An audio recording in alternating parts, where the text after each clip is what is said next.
Well, I don't know about UHB, but I think this feels like a good time for the Friday countdown. Go on then.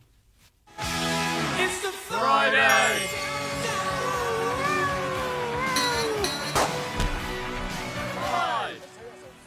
In animals where they shouldn't be news.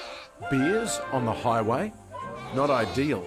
But where did they come from? I wonder if they're from the zoo or if it's mama. The mystery which unfolded in Florida has now been solved. Turns out the beasts had escaped from the home of a self-proclaimed bear trainer who's now facing a raft of wildlife charges. Oh crap, don't tear up my car, please. And while us Kiwis are happy to follow the lead of Dan the Weatherman, in the States they rely on this varmint to predict if spring is coming early. Glad tidings on this Groundhog Day! An early spring is on the way!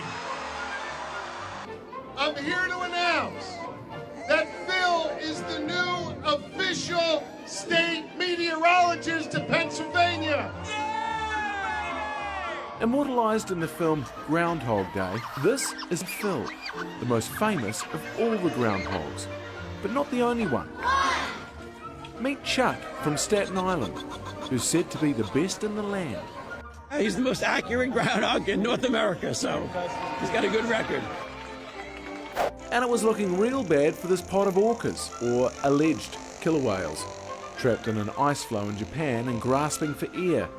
But officials say the orcas have since been able to free themselves as gaps between the drift ice grew, and they were last seen in open water, probably on their way to kill something. Sorry, allegedly.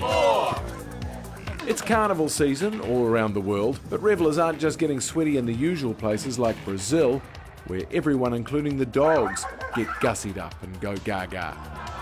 Things are also getting steamy in chilly Estonia, home to the annual sauna marathon. 4-person teams receive a map of saunas and race from one to another, spending at least 3 minutes in each. The 18 saunas on offer range from the traditional woodline cabins to a converted tram, an inflatable dome, and one that's high as a kite. Sauna is a lifestyle and you have to love the heat and the coldness. Sports fans will be amping for Monday's Super Bowl, but so will fans of wacky TV commercials.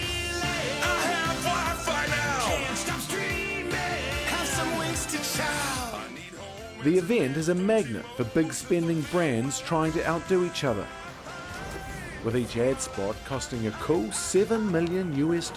Just this. You look like the Pringles guy. There have been some legendary Super Bowl commercials over the years, but for my money, this work of genius will never be beaten. Herding cats. Don't let anybody tell you it's easy. Anybody can herd cattle. Holding together 10,000 half-wild short hairs, well, that's another thing altogether. Being a cat herder is probably about the toughest thing I think I've ever done. I got this one this morning.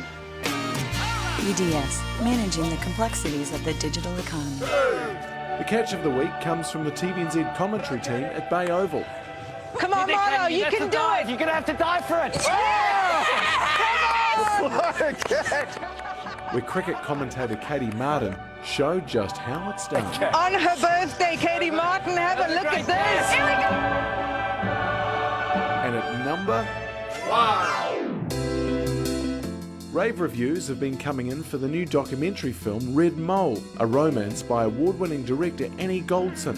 I have been visited by extraterrestrial creatures. It's the story of New Zealand's Red Mole theatre troupe, who took the country by storm in the 1970s, before departing for New York City. They opened their own theatre right smack in the middle of Times Square. It's a theatre, the Pyramid Theatre, and its opening act is the New Zealand group of touring actors, Red Mole. And that's just the tip of this intoxicating iceberg of a film. Red Mole, a romance, is playing at selected cinemas from Valentine's Day.